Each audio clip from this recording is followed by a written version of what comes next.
আজকে আমরা উপপাদ্য 25টা পড়ি। কোশ্চেন কি ছিল? প্রমাণ করো একই ভূমি এবং একই সমান্তরাল যুগলের মধ্যে অবস্থিত ত্রিভুজগুলির ক্ষেত্রফল সমান। কি করলাম আমরা? এখানে একটা ত্রিভুজ এঁকেছি।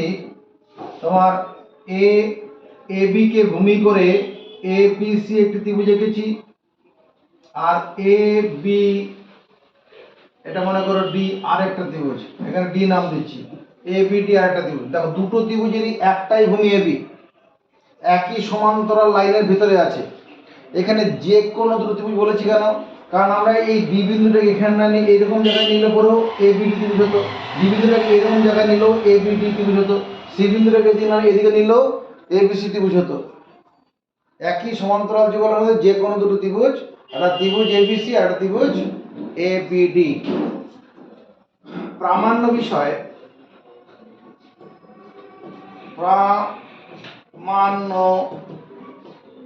প্রামাণ্য বিষয় মানে কি প্রমাণ করতে হবে? আমাকে প্রমাণ করতে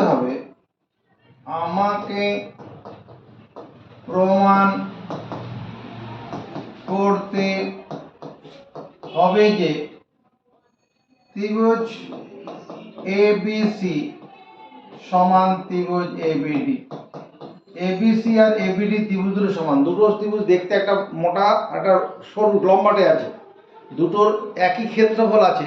দুটো ত্রিভুজ সমান মানে দুটো ত্রিভুজের ক্ষেত্রফল সমান, এটা প্রমাণ করতে হবে। আমাকে প্রমাণ করতে হবে যে ত্রিভুজ এই বটা হচ্ছে ত্রিভুজ, ত্রিভুজের প্রতীক। যেমন হাইড্রোজেনের প্রতীক এইচ, নাইট্রোজেনের এন, এরকম এই বটা হচ্ছে ত্রিভুজের প্রতীক। ত্রিভুজ এবিসি সমান ত্রিভুজ এবিডি। দায়িত্ব নেবে মুখস্থ করার। এই উপপাদ্যটা প্রমাণ করার জন্য একটা অঙ্কন লাগবে। অঙ্কন, কোনো উপপাদ্য যদি প্রমাণ করার জন্য অতিরিক্ত কিছু আঁকতে হয়, ওটাকে অঙ্কন করে লিখতে হয়। অঙ্কন কি করব? শীর্ষবিন্দু বি দিয়ে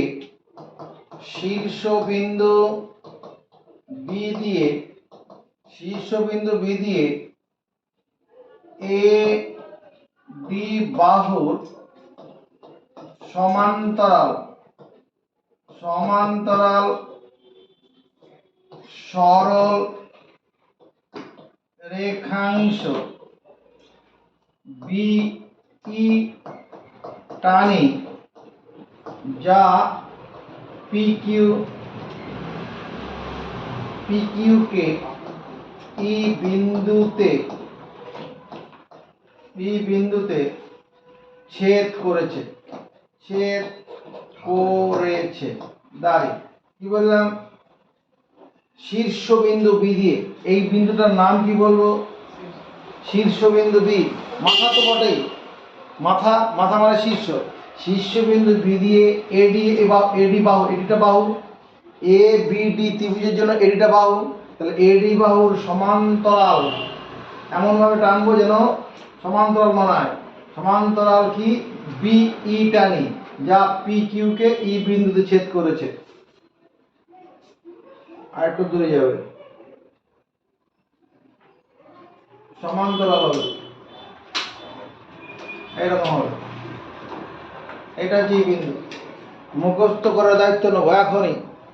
অঙ্কনটা মুখস্থ করব।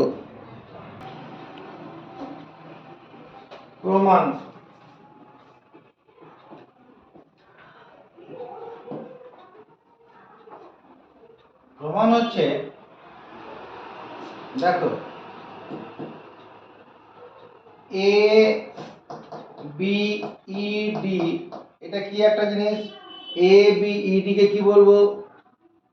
চন্দন পাল, এ বি ই ডি কে কি বলবো? এ বি ই ডি চতুর্ভুজ বলি। এ বি ই ডি চতুর্ভুজের এ বি বাহু সমান্তরাল পি কিউ সরলরেখা। এই বাহু সমান্তরাল, এখানে ডিই বাহু, এবি বাহু সমান্তরাল বি। এই এবি বাহুটার সঙ্গে ডিই বাহুটা সমান। কেন? যেহেতু এবি সমান্তরাল পি কিউ।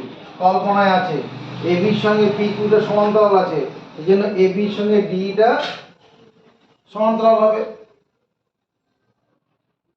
হবে কি না?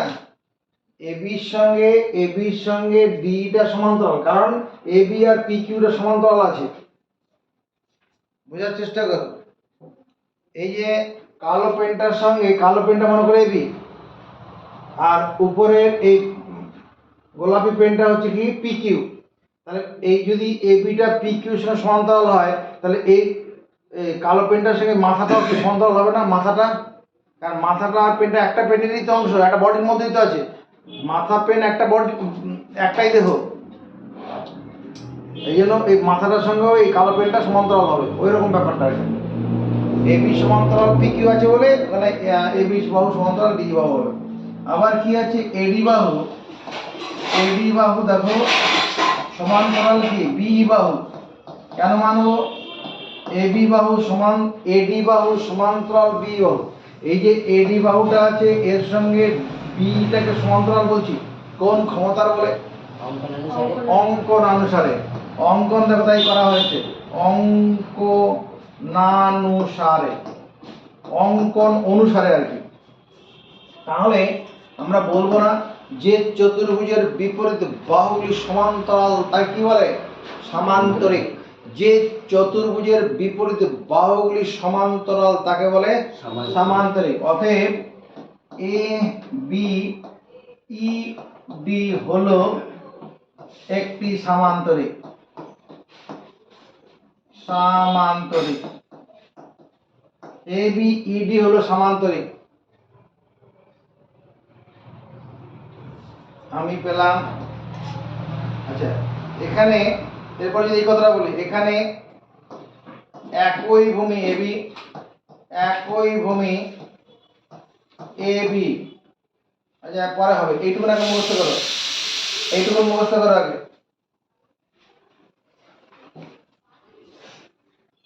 এবার দেখো একই ভূমি এবি, দেখো একই ভূমি এবি এবং একই সমান্তরাল, সমান্তরাল যুগল। যুগল মানে কি চন্দন? যুগল মানে জোড়া, কাপল, দুই। তো একই ভূমি এবি এবং একই সমান্তরাল যুগল এবি ও পি কিউ এর মধ্যে অবস্থিত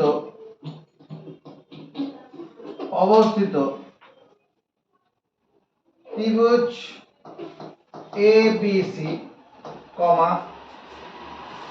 ত্রিভুজ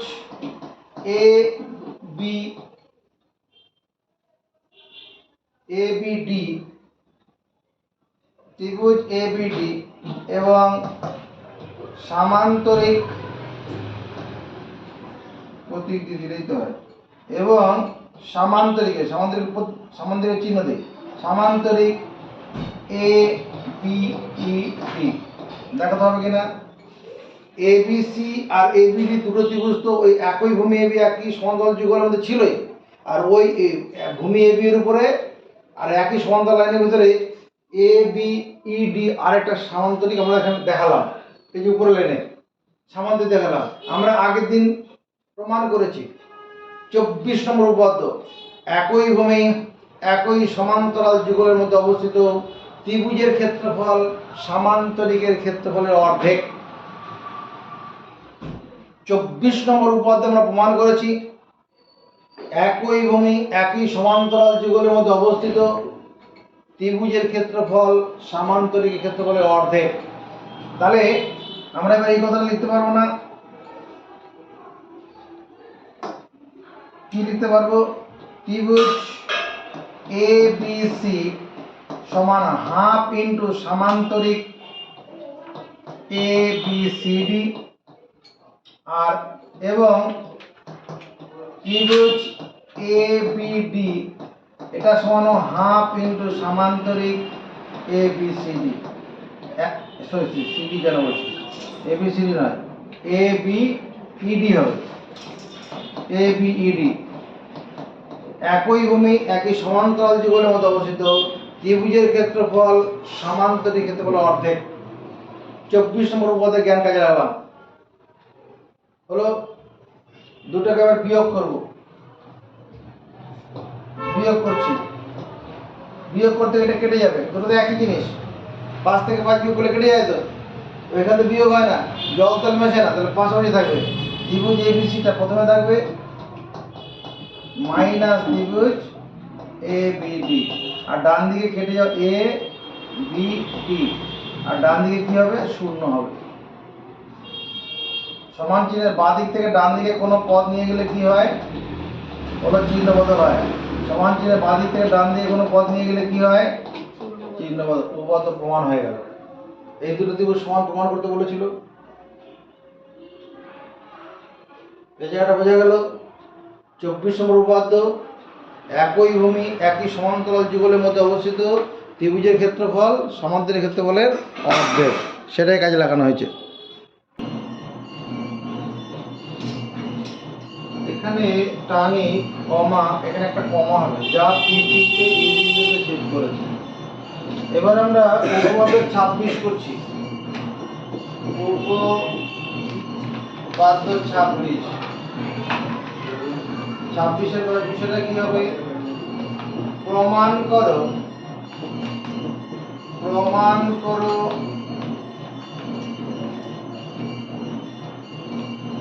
একই ভূমি ও এবং ভূমির একই পার্শ্বে অবস্থিত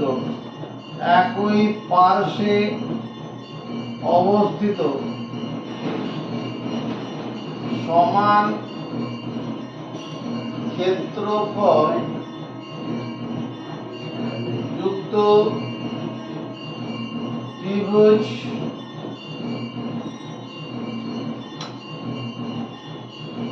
ত্রিভুজগুলি কি হয়, একই সমান্তরাল যুগলের মধ্যে অবস্থিত হয়। যুগলের মধ্যে অবস্থিত, একই সমান্তরাল যুগলের মধ্যে অবস্থিত হয়। কি করলাম, প্রমাণ করো একই ভূমি এবং ভূমির একই পার্শ্বে অবস্থিত, ভূমির একদিকেই একই পাশে অবস্থিত সমান ক্ষেত্রফলযুক্ত ত্রিভুজগুলি একই সমান্তরাল যুগলের মধ্যে অবস্থিত হয়। উপপাদ্য 26 এর বিষয়টা কি আছে, প্রমাণ করো একই ভূমি এবং ভূমির একই পার্শ্বে অবস্থিত সমান ক্ষেত্রফলযুক্ত ত্রিভুজগুলি একই সমান্তরাল যুগলের মধ্যে অবস্থিত। তো কল্পনা লিখছি, কল্পনা ধরি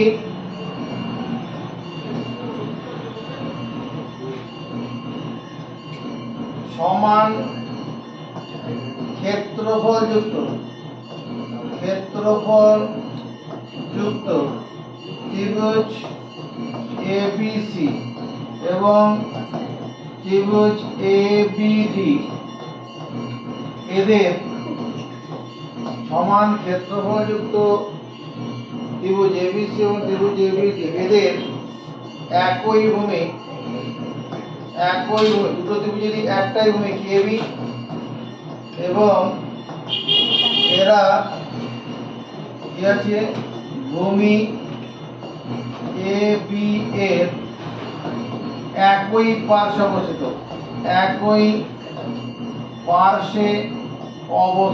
তাই না রে, উপরের দিকে আছে না অবস্থিত।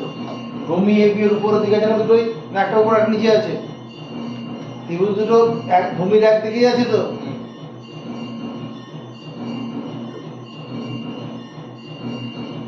সি কমা ই ডি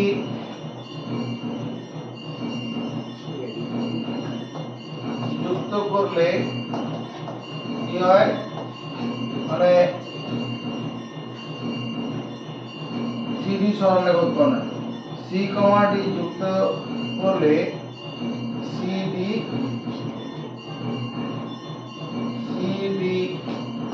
সরল রেখা উৎপন্ন হয়।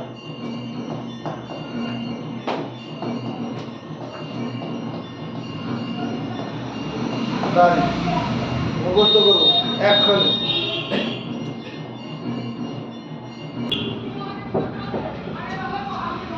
নকুল করে করছি প্রমাণ। কল্পনা দেখো, ধরি ত্রিভুজ এবিসি এবং ত্রিভুজ এবিডি এর ক্ষেত্রফল সমান। দাঁড়ি এই সমান ক্ষেত্রফল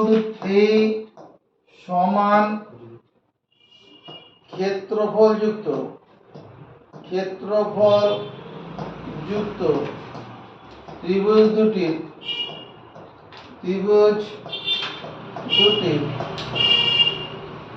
একই ভূমি এবি এবং ত্রিভুজ দুটি ভূমি এ বি এর একই পার্শ্বে অবস্থিত।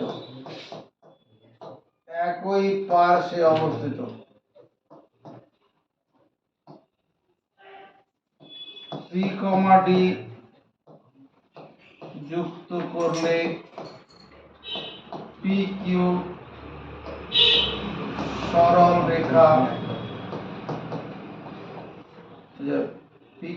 রেখা না বলে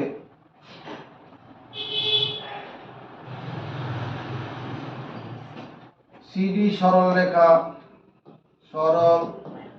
রেখা উৎপন্ন হয়। মুখস্থ করার চেষ্টা করি। এই সি আর ডি যোগ করলে পি কিউ সিডি সরল রেখা উৎপন্ন হয়। মুখস্থ চেষ্টা করো।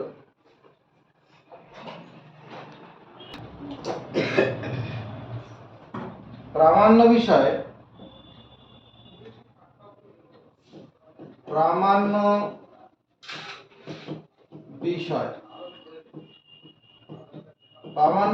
কি আমাকে প্রমাণ করতে হবে যে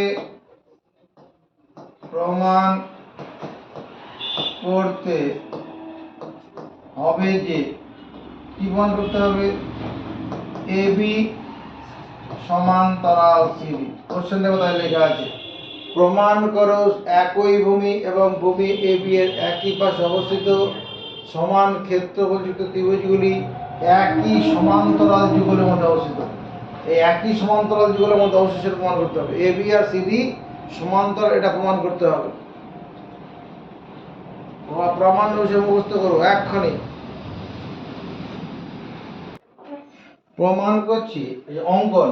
কোন উপপাদ্য প্রমাণ করার জন্য যদি কিছু আঁকতে হয় ওটা অঙ্কনে আসবে। অঙ্কন কি? শীর্ষবিন্দু সি থেকে ভূমি এ বি এর উপর সি এম লম্ব টানি। দাঁড়ি এরকম সি বিন্দু থেকে ভূমি এ বি এর উপরে সি এম লম্ব টানবো। মুখস্থ করি, শীর্ষবিন্দু সি থেকে ভূমি এ বি এর উপর সি এম লম্ব টানি। মুখস্থ হয়েছে? এবার শীর্ষবিন্দু ডি থেকে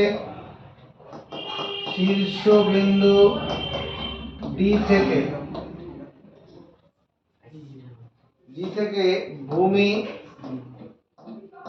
এ বি এর বর্ধিতাংশের উপর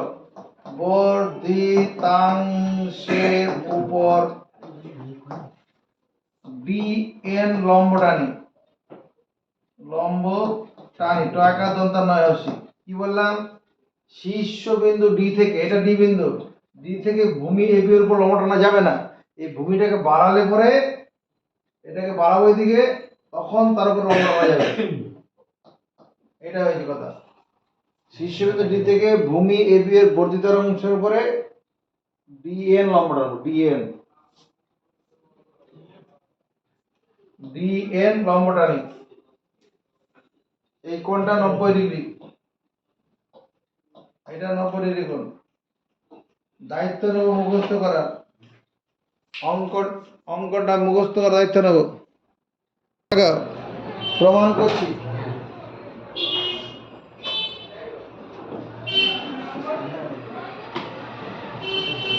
প্রমাণ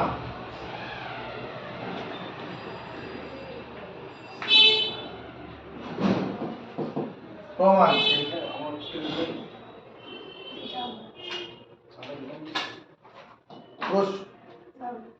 মানে প্রশ্ন অনুসার না বলে কল্পনা অনুসার লিখি। দেখো তো এই কথা লেখা যাবে কিনা। কল্পনানুসারে, কল্পনানুসারে ত্রিভুজ এবিসি সমান ত্রিভুজ এবিডি, এটা লিখতে পারবো কিনা? এই রিজুপাল, এটা লিখতে পারবো? কি করে পারলাম? ওই তো ত্রিভুজ এবি, এটা লিখতে পারলাম কোন ক্ষমতার বলে? বোর্ডে কোথাও ক্ষমতা দেওয়া আছে? কোথায় কল্পনায় আছে? ওই তো ওই প্রশ্ন, উপর প্রশ্ন কি লেখা আছে? Time up. কে কে পারবে বলো? যদি ত্রিভুজ এবিসি এবং এবি ত্রিভুজ এবিডি এর ক্ষেত্রফল সমান। এই প্রথম লাইনে যেটা আছে, এই যে কল্পনার প্রথম লাইনটা পার, যেটা ধরেছি কল্পনায় কোশ্চেন এরকম বলা ছিল সমান ক্ষেত্রফলযুক্ত ত্রিভুজ। এই যে কল্পনার প্রথম লাইনে লিখেছি ধরি ত্রিভুজ এবিসি এবং ত্রিভুজ এবিডি এর ক্ষেত্রফল সমান, সেই জন্য এটা লিখতে পেরেছি।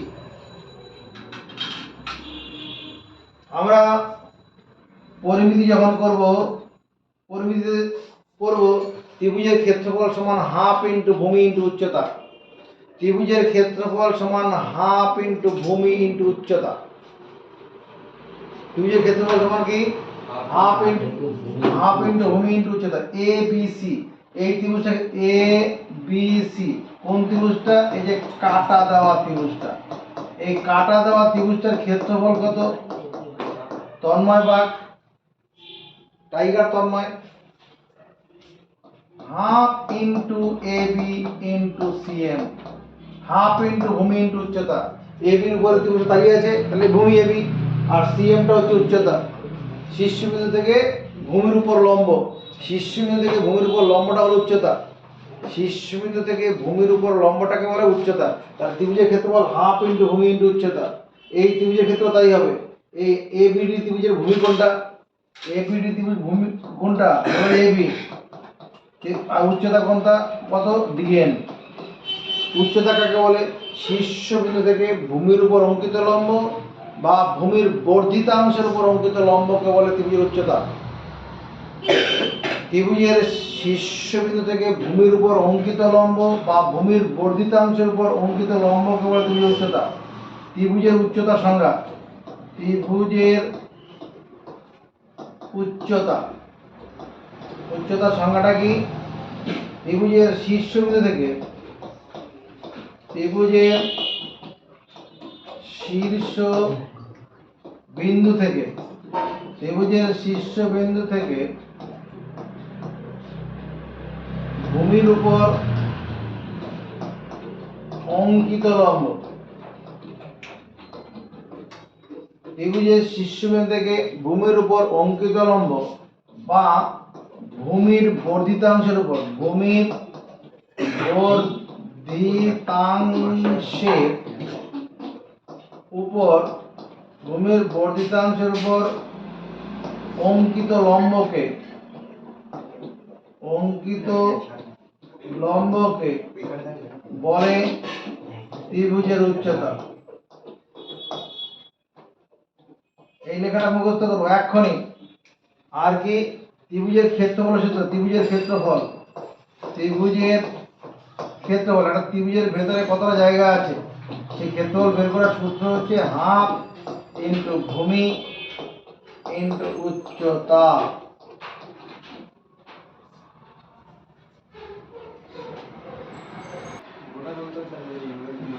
আচ্ছা, ত্রিভুজের ক্ষেত্রফল হাফ ইন্টু ভূমি ইন্টু উচ্চতা, তাহলে এটা লিখতে পারবো ত্রিভুজ এবিসি এর বদলে half into AB into CM. এই ত্রিভুজটার জন্য এবিটা ভূমি আর সিএমটা উচ্চতা। আঁকা কথা বলছে তো, এখানে এই সিএমটা হচ্ছে উচ্চতা। আবার এবিডি ত্রিভুজের জন্য এবিটা ভূমি আর এই ডিএনটা হলো উচ্চতা। বেশ, এবার সমান ছেদ দুদিক থেকে উপরে উপরে কাটা যায়, নিচে নিচে কাটা যায়। নিচে নিচে মানে টু টু কেটে দিলাম, নিচে নিচে আছে এবি এবি কেটে দিলাম, তাহলে কি দাঁড়ালো? সিএম সমান ডিএন দাঁড়ালো। সিএম সমান ডিএন, এটা 1 নম্বর দিয়ে রাখলাম।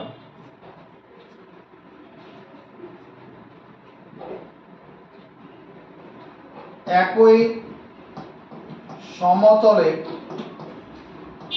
অবস্থিত, একই সমতলে অবস্থিত সিএম,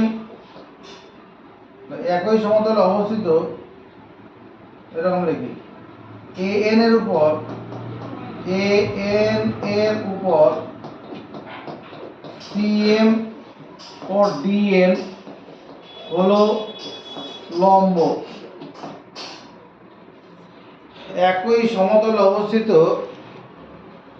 এএন এর উপর সিএম ও ডিএন লম্ব। এদিকে দেখবি, এটা পেন দাও,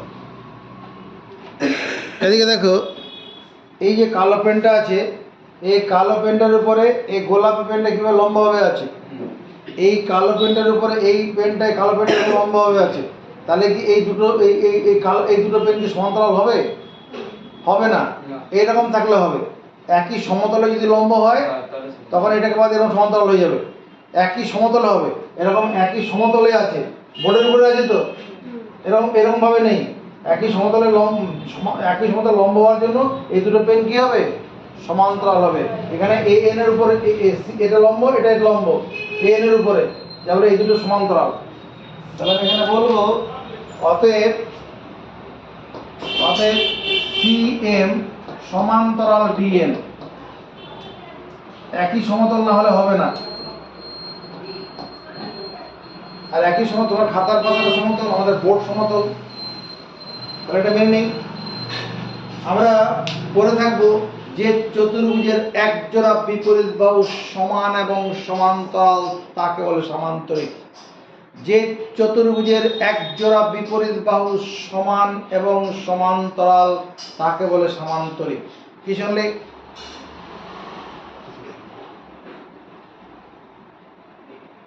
যে চতুর্ভুজের এক জোড়া বিপরীত বাহু সমান এবং সমান্তরাল তাকে বলে সামান্তরিক। তাহলে 1 এবং 2 তুলনা করে বলা যায়, 1 এবং 2 তুলনা করে পাই, তুলনা করে পাই কি সিএম এনডি হলো একটি সামান্তরিক। সামান্তরিক সিএমএনডি হলো একটি সামান্তরিক, কারণ এই সিএমএনডি চতুর্ভুজটা আছে, তার এক জোড়া বাহু সমান আছে, এক জোড়া সমান্তরাল আছে। একই জোড়া বাহু সমান ও সমান্তরাল। যে চতুর্ভুজের এক জোড়া বিপরীত বাহু সমান এবং সমান্তরাল তাকে বলে সামান্তরিক। সামান্তরিক হলে তার বিপরীত বাহু হবে সমান্তরাল। সামান্তরিক হলে তার বিপরীত বাহু সমান্তরাল। এদিকে দেখো, এই যে এমএন, এমএনটা আর ডিসিটা, এমএন আর ডিসিটা কি? সিএমএনডি, সিএমএনডি সমান্তরিকের বিপরীত বাহু না? এমএন আর সিডিটা কি? এমএন আর সিডিটা কি? সিএমএনডি সমান্তরিকের বিপরীত বাহু পড়ে। এই যে সিএমএনডি, সিএমএনডি এই সমান্তরিকটার বিপরীত বাহু কোনটা? এমএন আর সিডি। সামান্তরিকের বিপরীত বাহুর দৈর্ঘ্য সমান হয়। কোথায় পড়েছি? 14 নম্বর উপাদ্য, ক্লাস 9। সামান্তরিকের বিপরীত বাহুর দৈর্ঘ্য সমান হয়, আমি বলতে পারি না। এবং সমান্তরিকের বিপরীত বাহুর দৈর্ঘ্য সমান এবং সমান্তরাল হয়। সামান্তরিকের বিপরীত বাহুর দৈর্ঘ্য সমান এবং সমান্তরাল হয়। সামান্তরিকের বিপরীত বাহু সমান হয় কিন্তু সমান্তরালও হয়। সামান্তরিকের সংজ্ঞা, যে চতুর্ভুজের এক জোড়া বিপরীত বাহু সমান ও সমান্তরাল তাকে সামান্তরিক বলে। সামান্তরিক হয়েছে, তাহলে বিপরীত বাহু সমান্তরাল হবে। কি হবে? এমএন সমান্তরাল সিডি। এমএন এর মধ্যে তো এবিটা আছে, এমএন এর মধ্যে কে আছে? এবি। এবি সমান্তরাল সিডি প্রমাণিত। এমএন এর মধ্যে এবি লাইনটা আছে না? হ্যাঁ, ক্লাস 9 নন্দলাল পড়ে নিস উপপাদ্যগুলো।